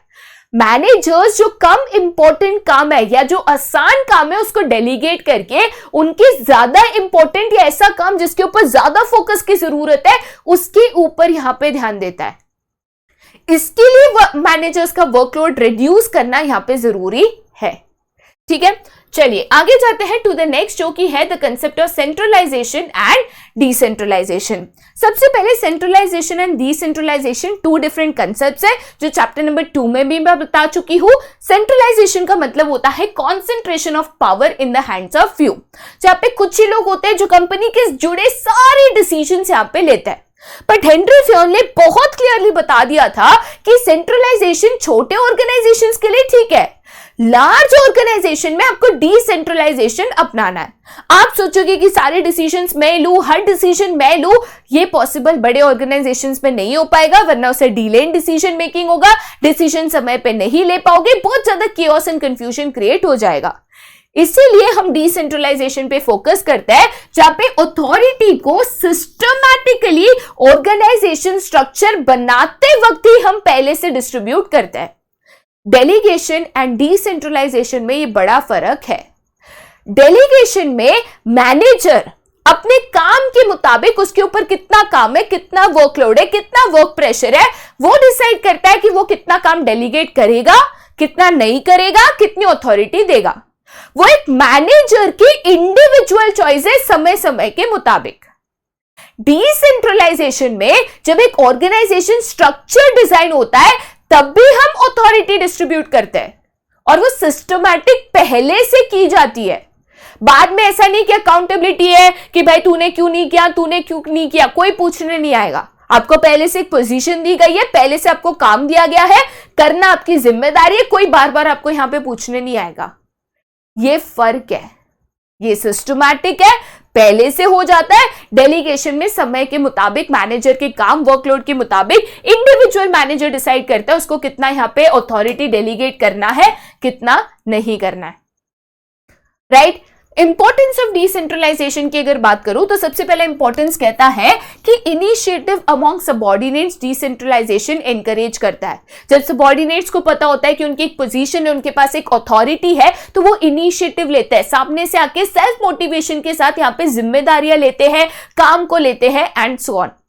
सेकेंड इंपॉर्टेंस है कि मैनेजरियल टैलेंट फॉर फ्यूचर भी डेवलप करता है। देखो बेटा, जब आप किसी को अथॉरिटी दे देते हो, यहाँ पे कोई काम दे देते हो, तो वो यहाँ पे इस काम को सीखकर अथॉरिटी के मुताबिक यहाँ पे डिसीजन मेकिंग स्किल को सीखकर धीरे धीरे एक मैनेजर लेवल स्किल्स को डेवलप करता है। एक चीज को याद रखना, कभी भी कोई बॉर्न मैनेजर नहीं होता है। जब हम चीजों को करते हैं, तब हम सीखते हैं, तब धीरे धीरे हमें मैनेजरियल टैलेंट जो है डेवलप होता है और कुछ सालों के एक्सपीरियंस के बाद ये भी एक मैनेजरियल लेवल पोजीशन के लिए यहाँ पे रेडी हो जाएंगे। नेक्स्ट क्या है, तो क्विक डिसीजन मेकिंग। बिकॉज यहाँ पे डिसीजन, सारे डिसीजन एक ही व्यक्ति नहीं ले रहा है या कुछ व्यक्ति यहाँ पे नहीं ले रहे हैं, सबके पास डिसीजन मेकिंग पावर है, तो हर एक व्यक्ति अपने काम के मुताबिक अपने डिसीजंस खुद ले सकता है, इसीलिए फास्टर डिसीजन मेकिंग यहाँ पे होता है। नेक्स्ट यहाँ पे क्या है, तो relief to top level management. अब देखो, मैं कहूं कि सारे डिसीजन टॉप लेवल मैनेजमेंट लेगा, तो छोटी से छोटी चीज आप उनको पूछो कि सर ये करूं क्या, ऐसा करूं क्या, इसको करूं क्या, उसको करूं क्या, तो वो बस आपकी बातें सुनते रहेंगे, तो अपने काम पे कब फोकस करेंगे। उनको कंपनी के लिए प्लान्स बनानी है, पॉलिसीज बनानी है, स्ट्रेटेजीज बनानी है, सर्वाइवल देखना है, खुद देखना है, उसके ऊपर कब फोकस करेंगे। नेक्स्ट क्या है, तो फैसिलिटेट्स ग्रोथ। देखिए बेटा, आप अगर चाहते हो आपका ऑर्गेनाइजेशन ग्रो करे, बड़ा करे, सेंट्रलाइजेशन आप नहीं अपना सकते हो। इन लार्ज ऑर्गेनाइजेशंस, यहाँ पे ऑर्गेनाइजेशंस तभी ग्रो कर सकते हैं, लार्ज ऑर्गेनाइजेशंस तभी डेवलप हो सकते हैं जब आप डिसेंट्रलाइजेशन को अपनाओ। Last but not the least, better control. अब देखिए बेटा, यहां पे डिसेंट्रलाइजेशन में आप पहले से सिस्टमैटिक अथॉरिटी दे देते हो, टास्क असाइन कर देते हो, अकाउंटेबिलिटी क्रिएट कर देते हो। यहां पे आपको बार बार पूछना कि हुआ नहीं हुआ क्योंकि आपकी अकाउंटेबिलिटी है, ऐसा नहीं है। उनका काम, उनकी अकाउंटेबिलिटी, आपके ऊपर कुछ भी नहीं आएगा, जैसे डेलीगेशन में था। ठीक है, चलिए आगे जाते हैं। जैसे मैंने कहा था, one of the biggest confusion in the chapter होता है बिटवीन डेलीगेशन एंड डिसेंट्रलाइजेशन के दोनों में डिफरेंशिएशन क्या है। इसीलिए मैं यहाँ पे डिस्टिंग्विश लेकर आ गई हूं, जहां पे हम डेलीगेशन एंड डिसेंट्रलाइजेशन का यहाँ पे डिफरेंस को समझेंगे। सबसे पहले यहाँ पे अगर मैं स्कोप या पार्टीज इन्वॉल्व की अगर बात करूं, तो देखिए बेटा, डेलीगेशन में यहाँ पे लिमिटेड या तो आप कह सकते हो नैरो स्कोप है, बिकॉज इसमें दो ही पार्टीज इन्वॉल्व है, एक मैनेजर और उसका सबऑर्डिनेट। मैनेजर जो है अपनी अथॉरिटी सबऑर्डिनेट को डेलीगेट करता है, तो इन दोनों के बीच में यहाँ पे जो भी होता है अथॉरिटी का लेन देन, उसको डेलीगेशन कहते हैं। डिसेंट्रलाइजेशन में पूरा ऑर्गेनाइजेशन इन्वॉल्व होता है, हर एक लेवल, हर एक डिपार्टमेंट, हर एक जॉब पोजीशन में डिसेंट्रलाइजेशन होता है, तो पूरा ऑर्गेनाइजेशन इस प्रोसेस में इन्वॉल्व है। इसीलिए ये यहां पे क्या है, तो एक यहां पे आप कह सकते हो ब्रॉड कंसेप्ट है। साथ ही साथ सेकेंड पॉइंट यहां पे क्या कहता है, सिग्निफिकेंट स्टेटस। देखो, डेलीगेशन इंपॉर्टेंट क्यों है कि मैनेजर्स जो है छोटे मोटे काम को डेलीगेट करके अपने इंपॉर्टेंट काम पे फोकस कर सके। डिसेंट्रलाइजेशन यहां पे इंपॉर्टेंट क्यों है, क्योंकि यहां पे ये पॉलिसी एक बार बन जाती है, फिर नहीं बदल सकती। यहां पे टॉप लेवल अपने काम पे फोकस कर सके, मिडिल लेवल अपने काम पे फोकस कर सके, लोअर लेवल अपने काम पे फोकस कर सके, इसलिए हर एक व्यक्ति को यहां पे अथॉरिटी सिस्टमैटिकली डिस्ट्रीब्यूट की जाती है। फ्रीडम ऑफ एक्शन की बात करूं तो डेलीगेशन में मैनेजर अथॉरिटी जो है सबऑर्डिनेट को देते हैं, तो मैनेजर्स को हमेशा सुपरवाइज करना पड़ता है। मैंने उनको काम दिया, काम करने के लिए अथॉरिटी दी, एक काम हुआ क्या, कितना हुआ, कितना बाकी है, कब तक हो जाएगा, क्योंकि अगर नहीं हुआ ना तो मेरी अकाउंटेबिलिटी तो मेरे ऊपर है, जवाब तो मेरे को ही देना है। डिसेंट्रलाइजेशन में ये एक एडवांटेज है, एक बार जॉब पोजीशन क्रिएट हो गई, डिसेंट्रलाइजेशन हो गया, फिर आपको मैनेजर के तौर पे ऐसा ध्यान नहीं रखना है हुआ क्या, कितना हुआ, नहीं हुआ, ए भाई उसका काम है, उसकी अथॉरिटी, उसकी जिम्मेदारी है, जवाब भी वो देगा, आपके सर पे टेंशन नहीं है। ठीक है, नेक्स्ट पॉइंट क्या कहता है, तो स्कोप, जैसे मैंने बोला ये नैरो है, ये ब्रॉड कंसेप्ट है, इसमें बस 2 पार्टी इन्वॉल्व है, इसमें पूरा का पूरा ऑर्गेनाइजेशन यहाँ पे इन्वॉल्व है।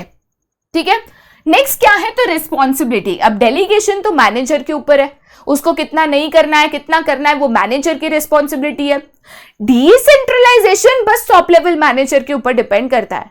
देखो बेटा, टॉप लेवल मैनेजमेंट डिसाइड करेगा कि मेरा ऑर्गेनाइजेशन सेंट्रलाइज होगा या डिसेंट्रलाइज होगा, इसमें बाकी लेवल्स ऑफ मैनेजमेंट का कोई भी इंक्लूजन नहीं होता। एसेंशियल की बात करें तो डेलीगेशन जरूरी है सो दैट मैनेजर्स अपने इंपॉर्टेंट टास्क पे फोकस कर सके। डिसेंट्रलाइजेशन ऑप्शनल है, भाई तुम डिसेंट्रलाइजेशन मत भी करो, सेंट्रलाइजेशन कर लो, कोई दिक्कत नहीं है, ऑप्शनल है, बट ये कंपलसरी है। नेक्स्ट क्या है, पर्पस। अब डेलीगेशन का मेन पर्पस क्या है कि मैनेजर्स का वर्कलोड कम हो और वो अपने काम पे फोकस कर सके। डिसेंट्रलाइजेशन का पर्पस क्या है कि सबऑर्डिनेट्स को आप एक पोजीशन दे दो, अथॉरिटी दे दो, रिस्पॉन्सिबिलिटी दे दो कि वो अपनी जिम्मेदारी को खुद उठाए, वो अपने काम पे खुद फोकस करे और खुद उसकी अकाउंटेबिलिटी उठाए। Last but not the least, authority की अगर बात करें तो जो सुपीरियर है वो अपने सबऑर्डिनेट को यहां पे अथॉरिटी देता है, जबकि डिसेंट्रलाइजेशन में टॉप लेवल यहां पे अथॉरिटी का सिस्टमैटिक डिस्ट्रीब्यूशन करता है। ठीक है, चलिए भाई, चैप्टर तो यहां पे खत्म हो गया, बट चैप्टर के अंत में एज ऑलवेज हमें मल्टीपल चॉइस क्वेश्चंस तो करने ही करना है। तो सबसे पहला क्वेश्चन बेटा यहाँ पे क्या कहता है, सबसे पहला क्वेश्चन कहता है कि name the process which coordinates human efforts, assembles resources and integrates both into a unified whole to be utilized for achieving specified objectives. Human resource efforts, assemble resource की अगर बात है तो जाहिर सी बात है भाई ये ऑर्गेनाइजिंग की बात हो रही है। ठीक है, नेक्स्ट क्वेश्चन कहता है कि organising is a process by which managers establishes order out of chaos। हाँ भाई, क्योंकि यहाँ पे सुपीरियर सबऑर्डिनेट रिलेशनशिप देकर यहाँ पे क्लैरिटी देते हैं। Removes conflict among people over workload sharing, किसका क्या काम होगा यहाँ पे ये डिवाइड हो जाता है। Creates an environment suitable for team work, departments create होते हैं, तो भाई यहाँ पे ये होगा ऑल ऑफ दी अबव। ठीक है, नेक्स्ट क्वेश्चन कहता है it is defined as the framework within which managerial and operating task का परफॉर्म। तो मैनेजरियल एंड ऑपरेटिंग टास्क किसके अंडर परफॉर्म करेगा, किधर क्या डिपार्टमेंट होगा, ये कौन डिसाइड करता है, तो ये ऑर्गेनाइजेशन स्ट्रक्चर आपका यहां पे डिसाइड करता है। राइट, नेक्स्ट क्वेश्चन कहता है कि it refers to the number of subordinates that can be effectively managed by a superior. तो एक मैनेजर एक समय पे कितने सबऑर्डिनेट्स को मैनेज कर सकता है, उसको कहते हैं span of management. Next question कहता है कि जैसे जैसे स्पैन ऑफ मैनेजमेंट इंक्रीज होता है तो number of levels of management जो है वो क्या होगा। तो इसके लिए मैं आपको एक एग्जांपल दूंगी कि मान के चलो ये एक मैनेजर है और ये दूसरा मैनेजर है। ठीक है, दोनों के पास यहाँ पे 10-10 एम्प्लॉइज है। अब यहाँ पे ये मैनेजर कहता है कि भाई मैं एक साथ जो है यहाँ पे 3 लोगों को मैनेज कर सकता हूं, तो 10 में से 3 जो है उसके अंडर आ गए 1, 2 and 3। ठीक है, अब इसके अंडर 4 and 5 है, इसके अंडर 6 and 7 है, इसके अंडर जो है 8 and 9 है। अब इन दोनों के अंदर जो है मान के चलो 10 है, तो यहां पे मैंने कितने लेवल्स क्रिएट किए, 3। अब ये कहता है कि मैं जो है एक साथ यहां पे जो है लेट अस से 4 लोगों को मैनेज कर सकता हूं, 1, 2, 3 and 4। ठीक है, ये कहता है 1 कि मैं एक साथ है ना 3 लोगों को मैनेज कर सकता हूं, बट मैंने उसको 5, 6 दे दिया, इसको 7, 8 दे दिया, इसको 9 दे दिया, इसको 10 दे दिया। कितने लेवल्स क्रिएट हुए, 2। जैसे जैसे स्पैन ऑफ मैनेजमेंट बढ़ता है ना, अगर एक व्यक्ति एक साथ ज्यादा लोगों को मैनेज कर पाएगा तो उसके अंडर कम लेवल्स बनाने पड़ेंगे। राइट, जैसे स्पैन ऑफ मैनेजमेंट बढ़ता है जो लेवल्स ऑफ मैनेजमेंट है वो क्या होगा, डिक्रीज होगा। याद रखना स्पैन एंड लेवल जो है उसमें वाइस वर्सा रिलेशनशिप है। नेक्स्ट क्वेश्चन कहता है कि यूरानस लिमिटेड एक कंपनी है जो मेटल प्रोडक्ट्स में डील करता है। अब ये कंपनी जो है डिवाइड करती है अपने आप को into functions including production, purchase, marketing, accounts and personal. कौन सा टाइप ऑफ ऑर्गेनाइजेशन स्ट्रक्चर ये फॉलो करेंगे। पहली चीज एक प्रोडक्ट है, मेटर प्रोडक्ट। सेकेंड उन्होंने कहा है कि वो अपने आप को डिवाइड करता है on the basis of functions. तो बेटा ये कौन सा स्ट्रक्चर हो गया? Functional structure, right. Next question कहता है कि identify the type of organisational structure which makes training of employees easier as the focus is on limited range of skills.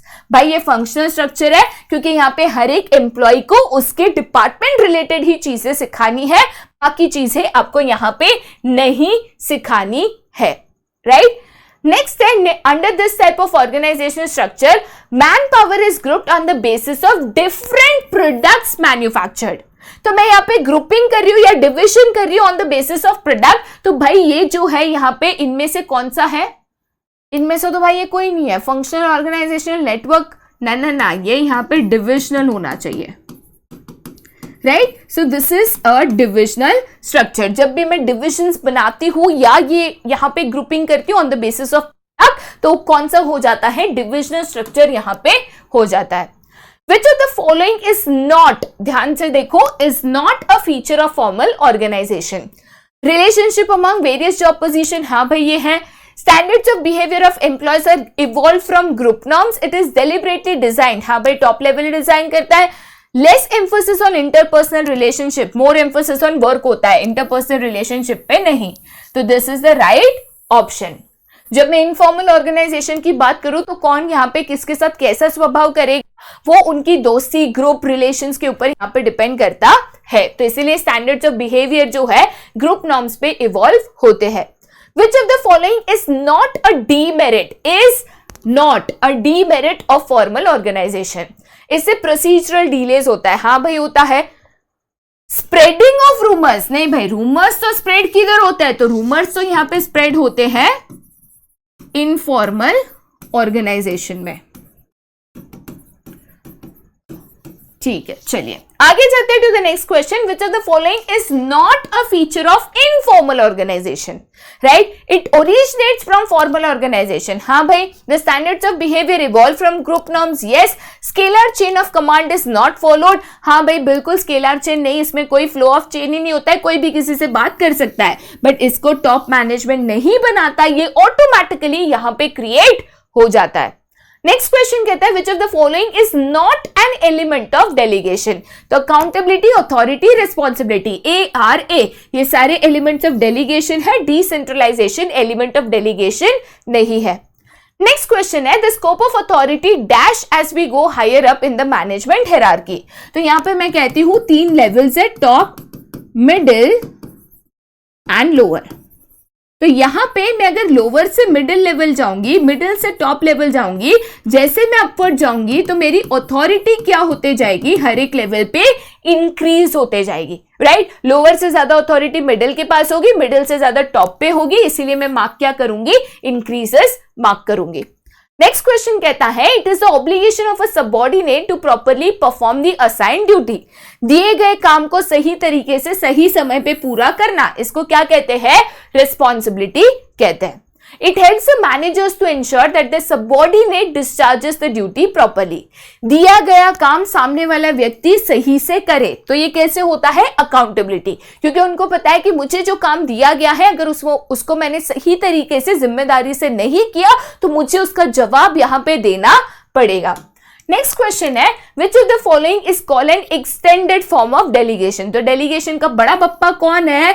Decentralisation, क्योंकि डेलीगेशन तो मैनेजर सबऑर्डिनेट के बीच में होता है, वही जब पूरे ऑर्गेनाइजेशन में हर एक लेवल पे हर एक डिपार्टमेंट में होता है तो इसको हम डिसेंट्रलाइजेशन कहते हैं। Which of the following is the result of delegation? Delegation से क्या होता है? एडमिनिस्ट्रेटिव वर्कलोड कम होता है, एडमिनिस्ट्रेटिव वर्कलोड बढ़ता है, लेजीनेस आ जाती है, अटेंटिवनेस आ जाती है। भाई इससे जो एडमिनिस्ट्रेटिव वर्कलोड ऑफ मैनेजर्स है वो कम होता है, क्योंकि वो अपने वर्कलोड को यहां पे अपने सबऑर्डिनेट्स के साथ शेयर कर लेते हैं। Which of the following elements of delegation cannot be entirely delegated? तो भाई आप अथॉरिटी डेलीगेट कर सकते हो, बट अकाउंटेबिलिटी एंड रिस्पॉन्सिबिलिटी दोनों यहाँ पे 100% डेलीगेट नहीं हो सकता है, इसीलिए आंसर होना चाहिए A एंड B। ठीक है, तो इसी के साथ जो हमारा आज का सेशन है वो यहाँ पे बिल्कुल कंप्लीट होता है। उम्मीद रखती हूँ कि आज का सेशन आपको बिल्कुल समझ में आया होगा। आगे दोबारा नए सेशंस के साथ यहाँ पे बिल्कुल यहाँ पे हम मिलेंगे। बट मैं चाहूंगी कि जाते जाते एक बहुत ही छोटा सा यहाँ पे आपको सवाल पूछते हुए जाओ कि अगर मैं कहती हूँ कि क्या आप कोई ऐसी कंपनी का एग्जाम्पल दे सकते हो, अब अमूल मत बोलना, ठीक है, अमूल के अलावा या जो मैंने एग्जांपल्स दिए उसके अलावा क्या आप कोई ऐसी कंपनी का एग्जांपल दे सकते हो जो यहाँ पे मल्टीपल प्रोडक्ट्स बनाए और डिविजनल स्ट्रक्चर को शायद फॉलो करे। अगर ऐसे एग्जांपल्स आपको पता है, क्योंकि ऐसी तो वैसे कई कंपनीज है, तो नीचे कमेंट सेक्शन में जरूर बताइएगा। बट आज के लिए यहीं पे bye bye and have a nice day.